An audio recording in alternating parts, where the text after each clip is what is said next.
talk to you about self-publishing and its impact on not only music. Music is just a short example. There's tons of things about this, like books, movies, whatever you want to put out there.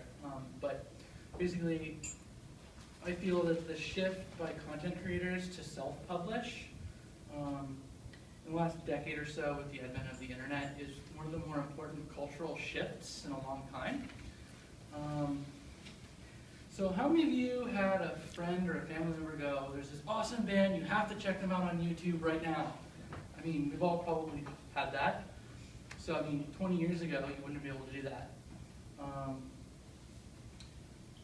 basically, yeah, I'm here to inform you how self-publishing, with a little bit of the history about it, starting in the 1980s, some bands there, how that changed what choices you have today for the media that you consume, and a wide range of viewpoints and counter-viewpoints that you can easily just go look at, get a more full picture of what the world is.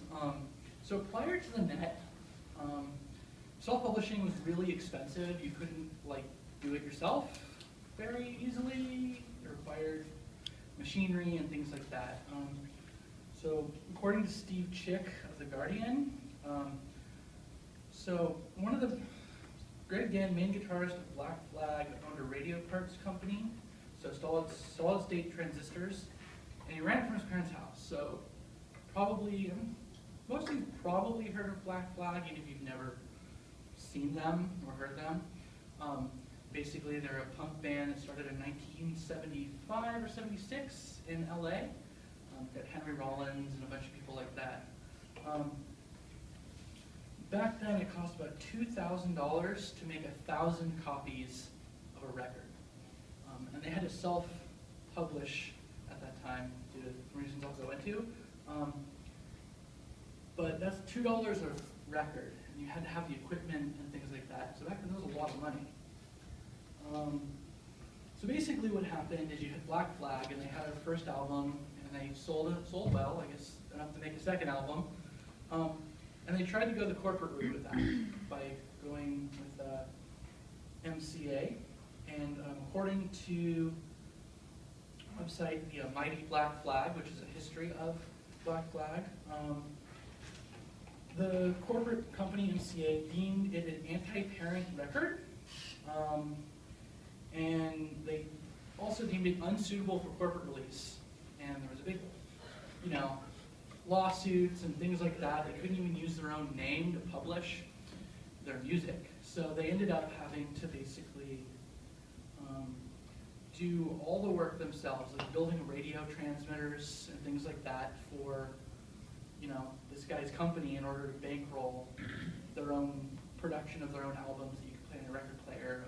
Apparently, just a little trivia point here, if you on eBay and you find a radio set that's built by SST, which is the band, or not band, the record label that made the radio stuff as well as records, it's a collector's item. It has the same stamp on it. So as you can see, basically in the 80s, it was really hard to do your own stuff, publish your own things, because, expensive, and companies, if they didn't agree with it, they wouldn't do it. So that's kind of how things were for a while. And then you have kind of about 4 or 5 years ago, a real departure from that previous method. You had a well-established band, Radiohead. So they decided that they were going to release their album, I think it's In Rainbows, just as we're going to self-release it, you pay us what you feel is fair for it. So they released that, and according to the Cornell weblog, Floating Data, that Radiohead made more money from that album, In Rainbows, than they had made on the previous 2 albums released on EMI Records combined. So it was far more profitable for them to do it this other way because it made them more money in the end. So I mean, that's probably not a typical example. I'm not going to go an option you have. So this is basically where YouTube and Amazon and things like this come into play, where so you get this, well, Justin Bieber, unfortunately, but he's one of the good examples. He was, according to the website Women's Day, they did an article on people that become famous by YouTube. Justin Bieber was an unknown, basically until his mother, when he was like 11, had uploaded videos of him just singing, and people got really, really popular. They liked it. And then a record producer, promoter, Scooter Braun, saw him and decided, hey, we could, let's sign this guy, and he's obviously made millions of dollars. Unfortunately, better taste. But and then also, according to Women's Day, there's another guy, Adam Bronner, aka Tazon Day. He's a guy, if you've never seen it, he's done a song Chocolate Rain. But he actually had some limited success. He uploaded it in 2007. He got popular enough to where like South Park made a dig at him, and then he also got like contracted for a Dr. Pepper commercial.